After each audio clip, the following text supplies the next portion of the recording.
தீபாவளி என்பது சைவர்கள் வைஷ்ணவர்கள் இவர்கள் இடையே நடந்த ஒரு நிகழ்வு தொடர்பாக கொண்டாடப்படுகின்றது.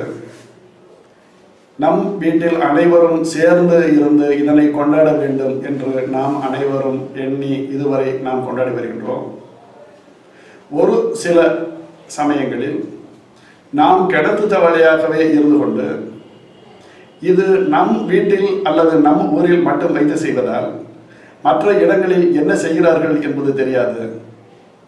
தற்காலத்தில் தொலைத்தொடர்பு முன்னேற்றங்கள் வந்தது போல, தொலைக்காட்சிகள் முன்னேற்றம் வந்தது போல, நூல்கள் பதிப்பிக்கின்ற முறை முன்னேற்றம் வந்தது போல, மற்றவைகளால் வந்த நன்மைகளை விட அங்கு எவ்வாறு அவைகள் செய்கிறார்கள் என்ற விவரமும் விளக்கமும் தெரிகின்றது. மிகவும் நமக்கு உதவியாக இருக்கிறது.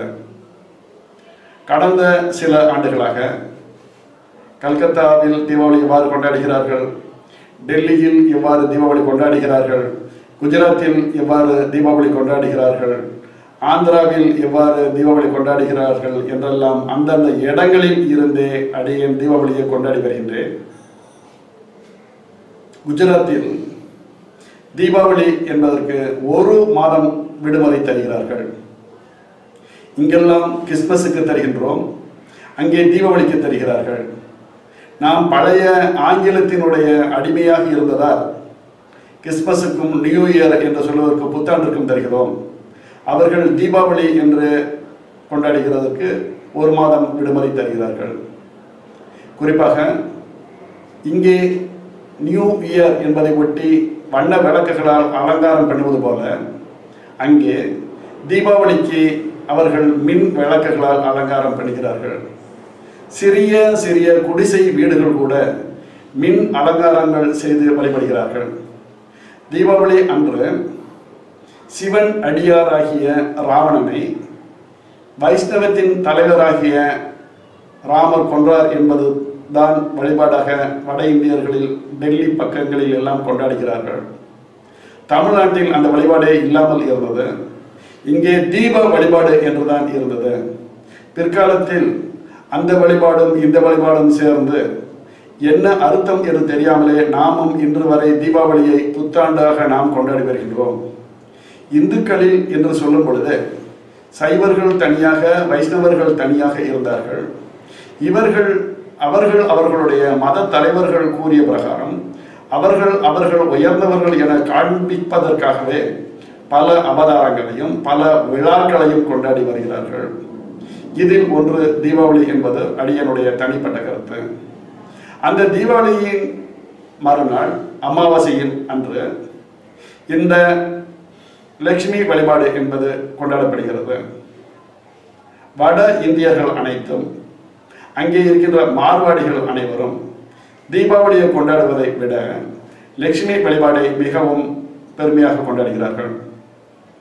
இந்த லட்சுமி என்பதுதான் என்னுடைய முதல் பாகத்தில் 20,000-30,000 ஆண்டுகளுக்கு முன்னால் சிவன் கோயில்களில் எல்லாம் வழிபடப்பட்டு வந்திருக்கிறாள் என்றெல்லாம் சொல்லேன். இந்த இரண்டாவது பகுதியில் லட்சுமியின் தோற்றம், வழிபாடு, பெருமாளுக்கும் லட்சுமிக்கும் உடைய வழிபாட்டு முறைகள் எல்லாம் கூற இருக்கின்றேன்.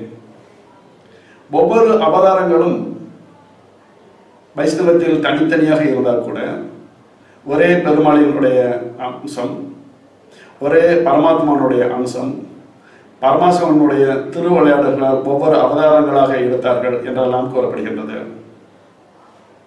இதில் திருப்பார்கடல் என்று ஒன்று இருந்தது. அந்த திருப்பார்கடலில் கடைந்து எடுத்தார்கள். அமிர்தம் வருவதற்கு முன்னால் ஒவ்வொரு பொருட்களாக வந்தது. ஐராவதம் யானை வந்தது, அதே போல காமதேனு வந்தது, கற்பக விருட்சம் வந்தது. நஞ்சு வரும்பொழுது மட்டும் யாரும் அதனை எடுக்கவில்லை. அந்த நஞ்சினை மட்டும் முழு முதற் கடவுளாகவும் தென் இந்தியாவில் இருந்து சென்ற ஒரே ஒரு மகானாகவும் கடவுளாகவும் சித்தராகவும் இருந்த சிவபெருமான் மட்டும் அதனை ஏற்றுக்கொண்டார் என்றும், அந்த நஞ்சினை உண்டமையால் தான் நீலகண்டன் என்ற பெயரும் அவருக்கு வந்தது. இந்த நஞ்சினையும் சிவன் ஏற்றுக்கொண்டார். இறைவன் வணக்கத்தில் முழு முதற் கடவுளாகவும் இருந்தார். தென்னாட்டிற்கே சொந்தமான கடவுள் என்பதால் தென்னாடு உடைய இறைவா போற்றி என்றெல்லாம் சொன்னார்கள். எந்நாட்டவர்க்கும் இறைவனாக இருந்தமையால் தான் அவனை எந்நாட்டவர்க்கும் இறைவா போற்றி என்றெல்லாம் சொன்னார்கள். இந்த ஒவ்வொரு பொருள்கள் வரும்பொழுது அழகிய திரு மேனி கொண்ட பெண் உருவம் வந்தது. அந்த அம்மையின் உடைய அழகிலே அனைவரும் மயங்கி இருந்தாலும் அந்த அம்மை விரும்பியதும் பெருமாளைத்தான். பெருமாளும் தன்னுடைய துணையோடு துணையாக இந்த அம்மையாரையும் ஏற்றுக்கொண்டார்கள் என்பது ஒரு வரலாறு. இது அனைவருக்கும் தெரிந்தது. என்னுடைய சொற்பொழிகளில் அதிக அளவில் சொல்லும் பொழுதெல்லாம் லெமோரியாவில் தோன்றிய மனிதர்கள் அனைவருக்கும் நெற்றியில் சிறிய பாதாம் பருப்பு அளவு ஒரு படைப்பு ஒன்று இருக்கும். அது நெற்றிக்கண் என்று அடிக்கடி சொல்லியிருப்பேன்.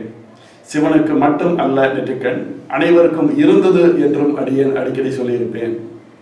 அதே போல இந்த பெருமாள் என்று சொல்லக்கூடிய, கண்ணன் என்று சொல்லக்கூடிய, விஷ்ணு என்று சொல்லக்கூடிய அவருக்கும் ஒரு நெற்றிக்கண் இருந்தது. அந்த திருமாலினுடைய நெற்றிக்கண்ணில் இருந்து ஒரு அக்னி பொறி தோன்றி அதில் இருந்துதான் லட்சுமி தோன்றினாள் என்பது ஒரு வரலாறு. இந்த வரலாறு அனைவருக்கும் தெரிந்திருக்க வாய்ப்பு இல்லை.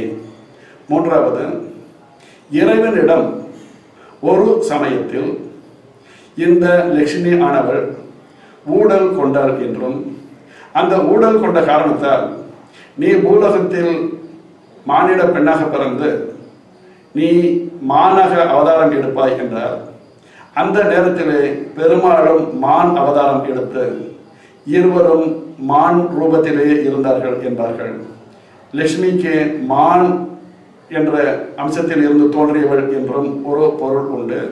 அவதாரத்தில் அதுவும் ஒரு முக்கியமாக உள்ளது. அந்த மான் அவதாரமாக இருக்கும் பொழுதுதான் இருவருக்கும் ஒரு மான் குழந்தை கொண்டு பிறந்தது என்றும், அது குழியில் தோன்றி உள்ளே அந்த மான் குழந்தை இருந்தது என்றும், அந்த மான் தான் பிற்காலத்தில் வள்ளியாக தோன்றி முருகனை மனம் செய்தாள் என்றும் ஒரு வரலாறு உண்டு.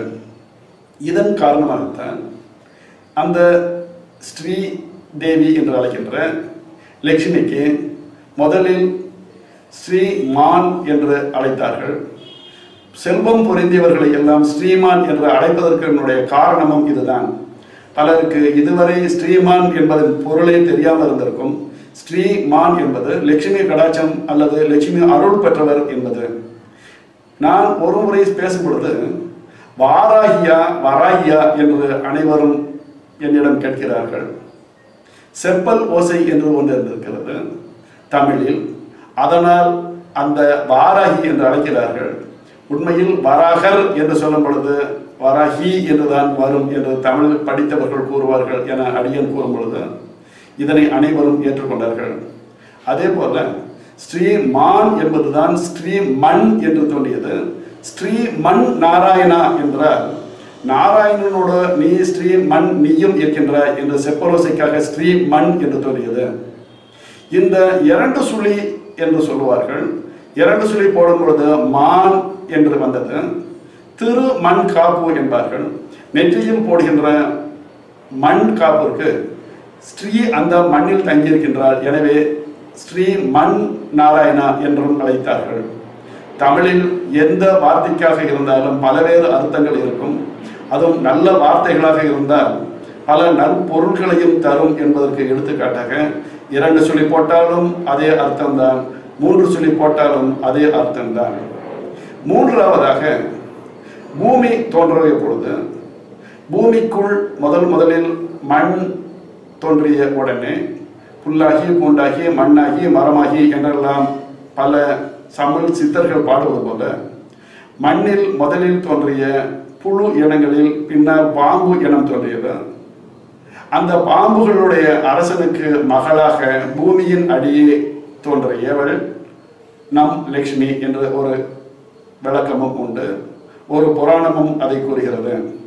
அந்த நாகத்தினுடைய மகளாக பிறந்தவள் பின்னால் வெளியே பெண் அவதாரமாக தோன்றி ஸ்ரீமன் நாராயணை மணந்தாள் என்று அந்த புராணம் சொல்கிறது. இவைகளுக்கெல்லாம் மேலே இவள் பூமியில் தோன்றும் பொழுது திருப்பார்கடலில் இருந்து தோன்றினாள். திருப்பார்கடலில் இருந்து தோன்றும் பொழுது 2 யானைகள் அவளை வழிபாடு செய்தன என்று சொல்வார்கள். எனவேதான் முதலில் கஜலட்சுமி தோன்றினாள் என்பார்கள். சிவன் கோயில்களில் எல்லாம் நிலைப்படிகளில் அந்த கஜலட்சுமியினுடைய உருவம் தான் வைத்து இருப்பார்கள். இந்த கடலில் தோன்றும் பொழுது கடலில் இருக்கின்ற சங்குகளிலும் அவள் உறைவதாக சொல்லுவார்கள். சங்கில் இருந்து தோன்றியதாகவும் அவர்கள் சொல்லுவார்கள்.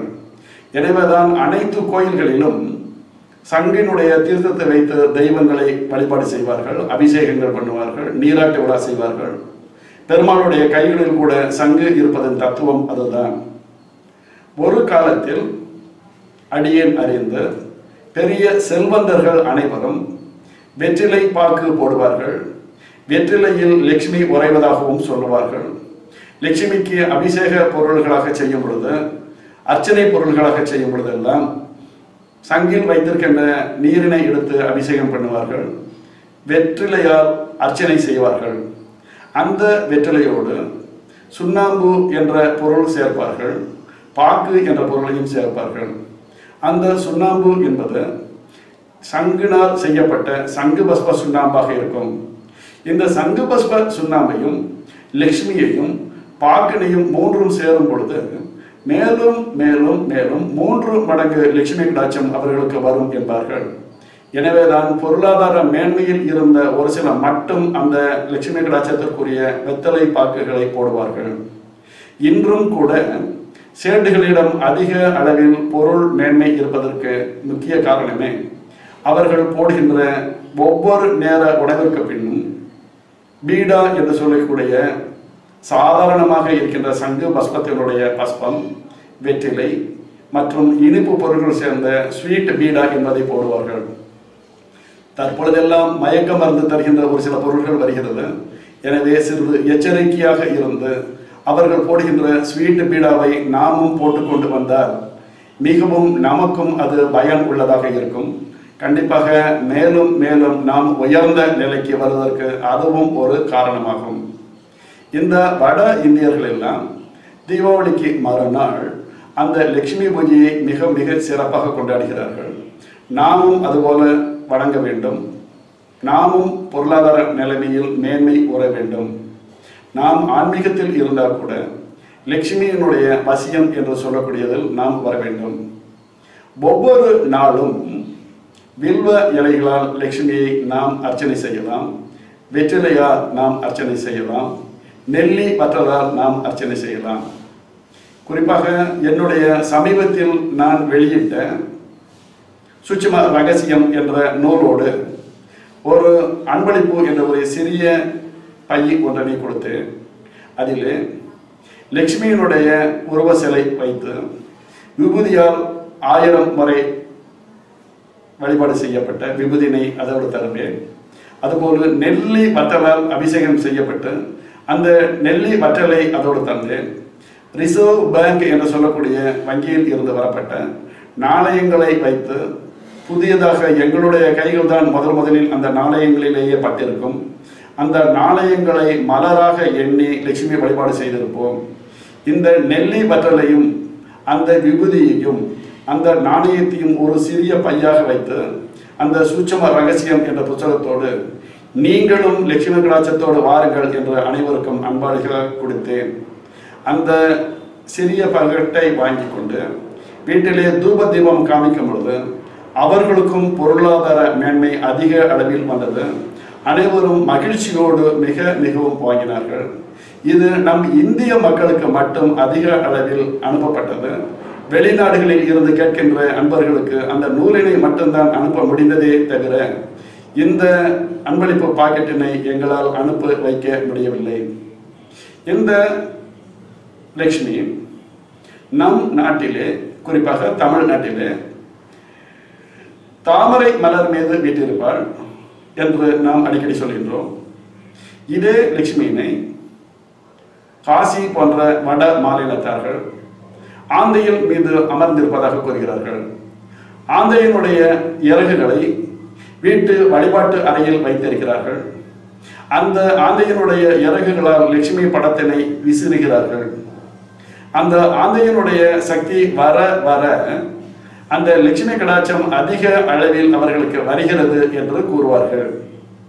இதே போல யானையினுடைய 2 பகுதிகளிலும் கஜலட்சுமி இருக்கின்றாள் என்பார்கள். ஆந்தையின் மீது லட்சுமி இருக்கின்றாள் என்பார்கள். பசுவினுடைய பின்பகுதியில் இருக்காள் என்பதற்காகத்தான் கோ பூஜை என்று ஒன்றினை நாம் அனைவரும் செய்து வருகின்றோம். இது போக யானையினுடைய உடலிலும் இருக்கின்றாள் என்பதற்காக தும்பிக்கையினுடைய காற்று நம் மீது பட வேண்டும் என்று அதிக அளவில் கூறுவார்கள். இவைகள் அனைத்தும் லட்சுமி நமக்கு துணை செய்வதற்காக வருகின்ற சக்திதான். ஒரு முறை திருவாடுதுறை ஆதீனம் மகா சன்னிதானம் சிவபிரகாச சுவாமிகளும் நானும் தனிப்பட்ட முறையில் பல நேரங்களில் உரையாடி வருவோம். யானையை பற்றி பேசும்போதெல்லாம் யானையினுடைய கோமியத்தை வீட்டிலே முதலில் தெளித்தாலே அங்கே இருக்கின்ற அல்லவைகளை எல்லாம் அகன்று லட்சுமி கடாட்சம் உண்டாகும் என்று அடியேன் கூறினேன். அவர்களும் அதனை ஏற்றுக்கொண்டார்கள். கோயில்களில் எல்லாம் யானை இருப்பதனுடைய காரணத்தை கூறினேன். யானையினுடைய கோமியம் ஒவ்வொரு பகுதியிலும் பட வேண்டும் என்பதற்காகத்தான் கோயிலில் யானைகள் வளர்த்தார்கள் என்று சொன்னேன். அதே போல ஒவ்வொரு வீடுகளிலும் கிரகப்பிரவேசம் வைப்பதற்கு முன்னாலோ அல்லது பூமி பூஜை செய்வதற்கு முன்னாலோ வாஸ்து பார்க்கின்றவர்கள் எல்லாம் கோமியத்தை தெளிப்பது போல யானையினுடைய கோமியத்தையும் தெளித்தால் அங்கே இருக்கின்ற கெட்ட சக்திகள் எல்லாம் வெளியேறிவிடும், நல்லவர்கள் மட்டும் முடியும் என்பது எல்லாம் உண்மையில் நடக்கும். ஒரு சிலவற்றிற்கு பிரமாணம் நீங்கள் சொல்லுங்கள் என்பார்கள். இந்த பிரமாணம் எல்லாம் வேதங்கள் தோன்றுவதற்கு முன்னாலேயே இருந்ததெல்லாம். இதற்கு பிரமாணம் என்பது சொல்ல முடியாது. அறிவினை பயன்படுத்தி நல்லவைகளை மட்டும் நீங்களே செய்து பார்த்து ஏற்றுக்கொள்ளுங்கள் என்பது மட்டும்தான் என்னுடைய கருத்து. நல்லவையாக இருந்தால் ஏற்றுக்கொள்ளுங்கள், அல்லவையாக இருந்தால் உங்களுக்கு ஒத்து வரவில்லை என்றால் விட்டுவிடலாம்.